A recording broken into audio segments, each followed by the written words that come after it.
नाज़रीन आदाब, 7 अगस्त 2021 मुताबिक 27 ज़िलहिज्जा के अवधनामा वॉइस एडिशन में आपका खैर मकदम है। अवधनामा में शाये अहम खबरों के मुताबिक कांग्रेस के साबिक सदर राहुल गांधी ने कहा है कि इनकी पार्टी और दीगर अपोजिशन पार्टियां किसानों के मसले पर पार्लियामेंट में बहस नहीं चाहती, बल्कि हुकूमत से किसान मुखालिफ ज़रिए तीनों कवानीन को मनसूख करने का मुतालबा कर रही हैं। मिस्टर गांधी ने जुमे को अपोजिशन जमातों के साथ यहाँ जंतर मंतर पर मुनक़िद किसान संसद में हिस्सा लेने के बाद सहाफ़ियों के सवाल पर कहा कि अपोजिशन को अब किसानों के मसले पर बहस नहीं चाहिए, बहस से अब काम नहीं चलेगा, इसलिए हुकूमत को ज़राअत से मुताल्लिक तीनों कवानीन को मनसूख करना ही होगा। सीनियर IPS मुकुल गोयल को उत्तर प्रदेश के DGP के तौर पर मुकर्रर करने का मामला इलाहाबाद हाई कोर्ट तक पहुंच गया है। बदगुमानी के इल्जामात का हवाला देते हुए IPS मुकुल गोयल को DGP के तौर पर मुकर्रर करने की कानूनी हैसियत को हाई कोर्ट में अर्जी दायर करके चैलेंज किया गया है। अर्जी अविनाश प्रकाश पाठक की जानिब से दायर की गई है, जिसमें कहा गया है कि मुकुल गोयल पर 2005 में यूपी पुलिस भर्तियों में बड़े पैमाने पर बदगुमानी करने के इल्जामात आयद हुए थे और उनके खिलाफ लखनऊ के महानगर थाना में केस भी दर्ज किया गया था। दरख्वास्त गुजार ने मजीद कहा है कि 2007 में उस वक्त के रियासती हुकूमत ने इस मामले में तहकीकात का भी हुक्म दिया था। उस वक्त के DGP विक्रम सिंह ने केस की तफ्तीश एंटी करप्शन डिपार्टमेंट को सौंपी थी। इस मामले में 23 फरवरी 2018 को वजारत दाखिला में IPS section secretary Mukesh Sahni ने बदगुमानी की तहकीकात के लिए यूपी के उस वक्त के प्रिंसिपल सेक्रेटरी होम को एक खत भी लिखा था। मुकेश साहनी ने खत में लिखा था कि इस मामले में बदगुमानी की तहकीकात के बाद शिकायत कुनिंदा को मालूमात दी जाए। अर्जी गुजार ने साफ लफ्जों में कहा है कि मौजूदा वजीर आला की तरफ से बदगुमानी में मुलव्विस मुकुल गोयल की DGP के ओहदे पर तकर्रुरी गैर कानूनी है। पेगासस जासूसी मामले पर अपोजिशन पार्टियां पार्लियामेंट के अंदर और बाहर दोनों जगह मरकज की मोदी हुकूमत से सवाल कर रही हैं, लेकिन वजीर आजम नरेंद्र मोदी और उनकी टीम ने खामोशी इख्तियार कर रखी है। इस दरमियान पार्लियामेंट में पेगासस इशू पर लगातार हो रहे हंगामे को देखते हुए मरकजी हुकूमत ने एक अहम कदम उठाया है और इस ताल्लुक से किसी भी सवाल का जवाब न देने की वजह ऐवान बाला यानी राज्यसभा में बताई है। हुकूमत ने राज्यसभा में कहा है कि पेगासस मामला चूंकि अभी अदालत में जेर समाअत है, इसलिए ऐवान में बहस नहीं हो सकती और न ही इस सिलसिले में ऐवान में सवाल पूछा जा सकता है। मौसूल हो रही अहम इत्तला के मुताबिक मुमताज खेल रत्न अवार्ड का नाम तब्दील करके अब मेजर ध्यानचंद खेल रत्न अवार्ड कर दिया गया है। वाज़ेह रहे कि इससे पहले ये मारूफ अवार्ड साबिक वजीर आजम राजीव गांधी के नाम पर राजीव गांधी खेल रत्न अवार्ड था। वजीर आजम नरेंद्र मोदी ने कहा है कि मुल्क को फख्र करने का मौका फराहम करने वाले लम्हात के दरमियान कई हमवतनों की ये भी दरख्वास्त आई है कि खेल रत्न अवार्ड का नाम मेजर ध्यानचंद जी के नाम से मंसूब किया जाए। लोगों के जज्बात को मद्देनजर रखते हुए अब इसका नाम बदलकर मेजर ध्यानचंद खेल रत्न अवार्ड रखा जा रहा है। एक और खबर के मुताबिक महंगाई बढ़ने और कोरोना की दूसरी लहर के बाद माशी मामूलात के पटरी पर लौटने का हवाला देते हुए रिजर्व बैंक ऑफ इंडिया ने रेपो रेट और दीगर पॉलिसी जात शरहों को जूं का तू रखने का फैसला किया है। मीटिंग के बाद शक्तिकांत दास ने बताया कि माली साल 2021-22 में हकीकी GDP की डेवलपमेंट रेट 9.5% रहने की उम्मीद है। मईशत धीरे धीरे पटरी पर आ रही है। दर्जा हरारत की तेजी, धूप की तलखी और उमस का बढ़ा फीसद लगातार चिपचिपी गर्मी की वजह बना हुआ है। महकमा मौसमियात ने रियासत के कुछ अजला के लिए येलो अलर्ट जारी किया है। दूसरी तरफ राजधानी लखनऊ में जुमे की सुबह तेज धूप देखी गई, लेकिन 10 बजे बादलों ने डेरे डाल दिए और तकरीबन 1 से 2 घंटे तक कहीं हल्की तो कहीं काफी तेज बारिश हुई। महकमा मौसमियात की वेबसाइट के मुताबिक आइंदा चंद रोज तक कुछ अजला में येलो अलर्ट जारी रहेगा। जिन अजला के लिए हफ्ते को अलर्ट जारी किया गया है उनमें सहारनपुर, मुजफ्फरनगर, बिजनौर, मुरादाबाद, रामपुर, बरेली, पीलीभीत, अलीगढ़, मथुरा, महामाया नगर, आगरा, फिरोजाबाद, एटा, मैनपुरी, आगरा, जालौन, झांसी, ललितपुर और महोबा शामिल हैं। वहीं दूसरी जानिब उत्तर प्रदेश के राहत कमिश्नर रणवीर प्रसाद ने बारिश के हालात से मुत्तला कराते हुए बताया कि रियासत में फिलहाल सभी बांध महफूज हैं, कहीं भी किसी किस्म के फिक्र के हालात नहीं हैं। मदरसा हनफिया ज़ियाउल कुरान शाही मस्जिद बड़ा चांदगंज में इदारे के सदरुल मुदर्रिसीन कारी जाकिर अली कादरी के भतीजे मरहूम कारी मोहम्मद अफजल कादरी के लिए इसाले सवाब का एहतमाम किया गया। इस मौके पर मौलाना मोहम्मद अजीम अजहरी ने कहा कि मरहूम बेहतरीन हाफिज व कारी اور نیک صفت انسان تھے۔ مرحوم کچھ دن پہلے بیمار ہوئے اور لکھنؤ میڈیکل کالج میں زیر علاج رہے، جہاں مختصر علالت کے بعد 3 اگست کو انتقال کر گئے۔ 4 اگست کو آبائی وطن موضع شیوپور بنکٹ ضلع شراوستی میں سپرد خاک ہوئے۔ جنازے کی نماز قاری محمد سلیم نعیمی نے پڑھائی۔ ابھی ان کی عمر 36 برس تھی۔ پسماندگان میں 2 بیٹے اور 1 بیٹی ہیں۔ اللہ تعالیٰ مرحوم کی مغفرت فرما کر جنت الفردوس میں اعلیٰ مقام عطا فرمائے۔ اس سے پہلے قاری محمد تبریز عالم قادری، قاری محمد سبحانی نے نعت و منقبت پیش کی۔ قاری غلام غوث الورا برکاتی کی دعا پر جلسے کا اختتام ہوا۔ اتر پردیش میں آنے والے اسمبلی انتخابات کے پیش نظر سبھی سیاسی پارٹیاں زور شور سے تیاریاں کر رہی ہیں۔ گزشتہ کچھ دنوں میں اتر پردیش میں اوم پرکاش راج بھر اور اسد الدین اویسی کے درمیان بات چیت کے نتیجے میں بھاگیداری سنکلپ مورچہ کے نام سے اتحاد ہوا تھا، لیکن اوم پرکاش کی بی جے پی کے ساتھ میٹنگ کے بعد ان کے انداز بدلے ہوئے نظر آئے۔ اس پر آل انڈیا مجلس اتحاد المسلمین کے ریاستی صدر شوکت علی نے کہا کہ اگر راج بھر بی جے پی کے ساتھ جانا چاہتے ہیں تو یہ ان کا اپنا فیصلہ ہے، ہم سیاست سے دستبردار ہو جائیں گے لیکن بی جے پی کے ساتھ نہیں جائیں گے۔ شوکت علی نے کہا کہ اتر پردیش میں ہونے والے اسمبلی انتخابات میں ہم نے ایسی 100 نشستوں کی نشاندہی کی ہے جس پر مضبوطی کے ساتھ الیکشن لڑیں گے اور اس کی تیاریاں بھی زور شور سے جاری ہیں۔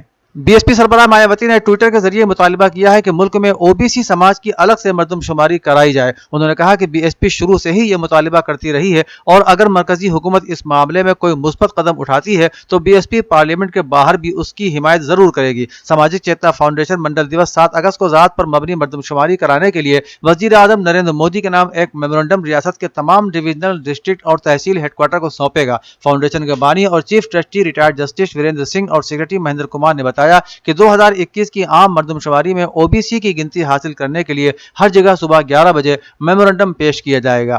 شاعر اہل بیت و مرثیہ نگار مستر جون پوری کے رہائش گاہ پر جشن عید غدیر میں منتخب اور مشاہیر شعراء کی ایک طرحی محفل مقاصدہ منعقد ہوئی، جس میں سامعین بھی پڑھے لکھے اور منتخب تھے۔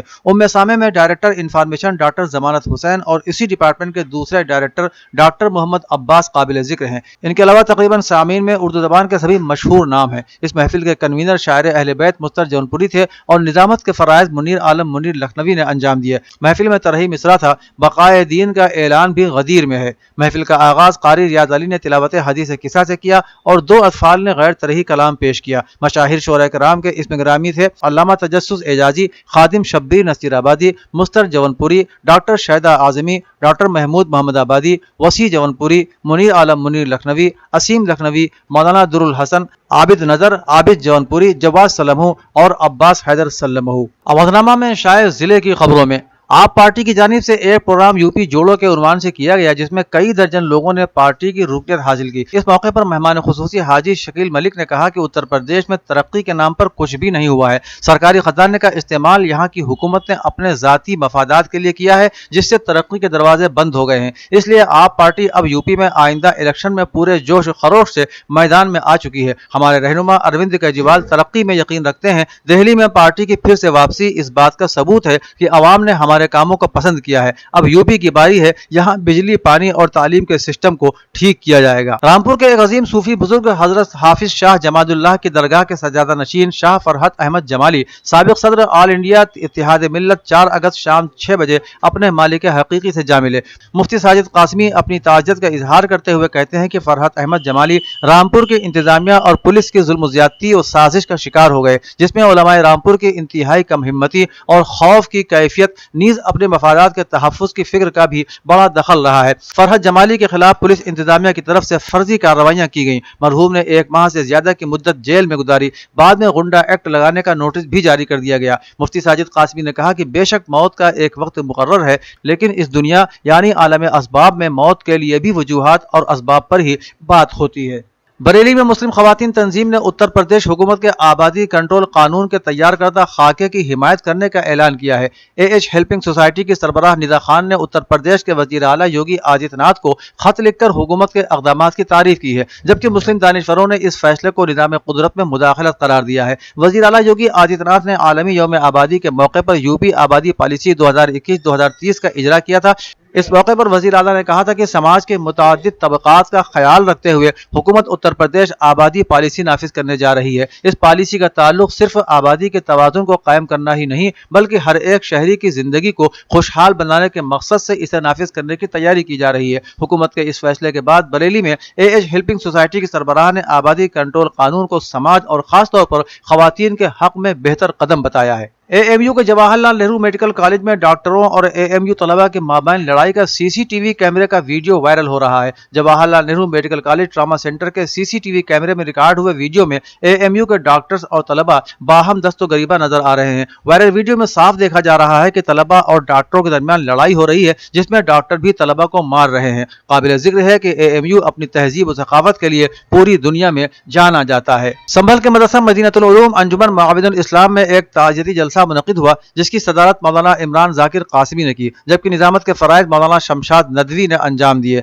जलसे में मदरसा अंजुमन के नाज़िम आला मौलाना अब्दुल मोमिन नदवी और मौलाना अब्दुल खालिक संभली को खिराज अक़ीदत पेश किया गया। मदरसे के तलबा ने गहरे रंजोगम का इजहार करते हुए हज़रत मौलाना अब्दुल मोमिन नक्शबंदी की तरबियत, शफ़क़त, जद्दोजहद, इबादत और दुआ और मिल्लत के दर्द का खुसूसी तज़किरा किया। मौलाना वसीम असगर नदवी, मौलाना सलाहुद्दीन और मौलाना शमशाद ने अपने ख़यालात में मौलाना की खिदमत पर तफसील से रोशनी डाली। अपनी सदारती तकरीर में मौलाना इमरान ज़ाकिर कासिमी ने मौलाना अब्दुल खालिक संभली के साथ अपनी तवील रिफ़ाक़त का जिक्र करते हुए कहा कि मौलाना संभली के अंदर इत्तिदाल, इस्तिक़लाल, इनकिसारी जैसे सिफ़ात कूट कूट कर भरे थे। मौलाना अपने अखलाक, मुनकसिर मिजाजी, तलबा की हमदर्दी में बेमिसाल थे। 70 साल की उम्र पाई, जिसमें 50 साल का अरसा तदरीस में गुजरा। इसी तरह मौलाना अब्दुल मोमिन नक्शबंदी तालिब इल्मी के ज़माने से ही मुतहर्रिक और फ़आल इंसान थे। हिंदुस्तान और दीगर ममालिक तक उनके रुश्द व हिदायत का सिलसिला जारी रहा। अपने अंदाज़ खिताबत से मुआशरे की इस्लाह मकसूद थी। जलसे का इख्तिताम दुआ पर हुआ। अवधनामा के जहानुमा सफ़े पर शाये रिपोर्ट के मुताबिक मक्का मुकर्रमा के क्रिमिनल कोर्ट ने मस्जिदुल हराम में क्रेन हादसे के 13 मुलजिमान को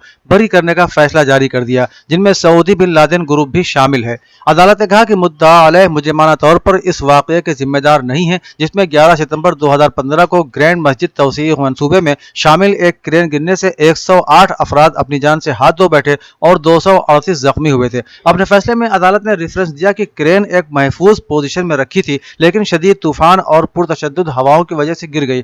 अदालत ने क्रेन हादसे के केस के तमाम पहलुओं का दोबारा जायजा लेने के बाद नया फैसला जारी कर दिया। ईरान के सदर सैयद इब्राहिम रईसी ने जुमे के रोज हिंदुस्तान के वजीर खारिजा एस जयशंकर से मुलाकात में कहा कि ईरान पड़ोसी और इलाके के मुल्कों खासतौर से हिंदुस्तान के साथ ताल्लुकात की तवसीह को खास अहमियत देता है। उन्होंने कहा कि दोनों मुल्कों के दरमियान इक्तिसादी, तिजारती और जदीद टेक्नोलॉजी के शोबों में ताल्लुकात को फरोग दिए जाने की काफ़ी गुंजाइशें पाई जाती हैं और इस गुंजाइश से भरपूर इस्तिफादा किए जाने की ज़रूरत है। उन्होंने कहा कि तेहरान अफगानिस्तान में क़याम अमन से मुताल्लिक़ नई दिल्ली के किरदार का भी खैर मकदम करता है। हिंदुस्तान के वजीर खारिजा एस जयशंकर ने भी सैयद इब्राहिम रईसी के बयान का खैर मकदम करते हुए कहा कि दोनों मुल्कों के दरमियान ताल्लुकात और ताउन को पहले से भी ज्यादा फरोग देने की भरपूर कोशिश की जाएगी। अक़वाम मुत्तहिदा के सेक्रेटरी जनरल अंटोनियो गुटेरेस ने कहा है कि आलमी आबादी के 70% को कोरोना वैक्सीन देने के लिए 11 अरब डोज की जरूरत लाहिक है और नए वेरिएंट का सद्देबाब करने के लिए वैक्सीन को दुनिया के हर मकाम तक बहुत कम मुद्दत के अंदर पहुंचाया जाना भी लाजमी है। उन्होंने कहा कि दुनिया की 70% आबादी को वैक्सीन लगाने के लिए हमें 11 अरब खुराकों की जरूरत है,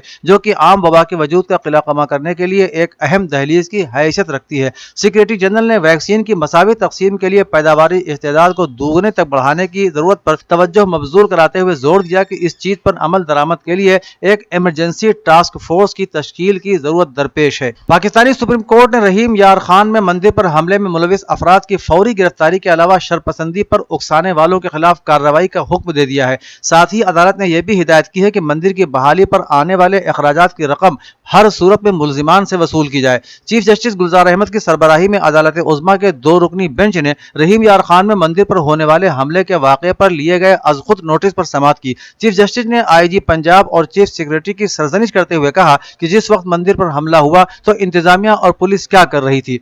चीफ जस्टिस ने बरहमी का इजहार करते हुए कहा कि अगर कमिश्नर, डिप्टी कमिश्नर और DPO काम नहीं कर सकते तो उन्हें हटा दें। चीफ जस्टिस ने रिमार्क दिया कि इस वाक़े की वजह से पूरी दुनिया में पाकिस्तान की बदनामी हुई है। पुलिस ने सिवाय तमाशा देखने के कुछ नहीं किया। इंडोनेशिया के वस्ती सूबे मशरिकी नुसा टेंगारा में जलजले के झटके महसूस किए गए हैं। रिपोर्ट के मुताबिक 6.1 शिद्दत जलजले के नतीजे में कुछ इमारतों को नुकसान पहुंचा, ताहम अभी तक किसी जानी नुकसान की खबर मौसूल नहीं हुई है। मकामी इंतजामिया ने आवाम से पुरअमन रहने की अपील की है। इससे पहले भी रवां साल अप्रैल में इंडोनेशिया के जजीरे में 6.1 शिद्दत का जलजला आया था, जिसके नतीजे में बड़े पैमाने पर इमारतें ज़मींदोज़ हुई और 8 अफराद अपनी जान से हाथ धो बैठे थे। अवधनामा में शाये मज़ामीन को मुकम्मल तौर पर पढ़ने के लिए अवधनामा की वेबसाइट www.awadhnama.com पर विजिट करें और ई पेपर पर क्लिक करें।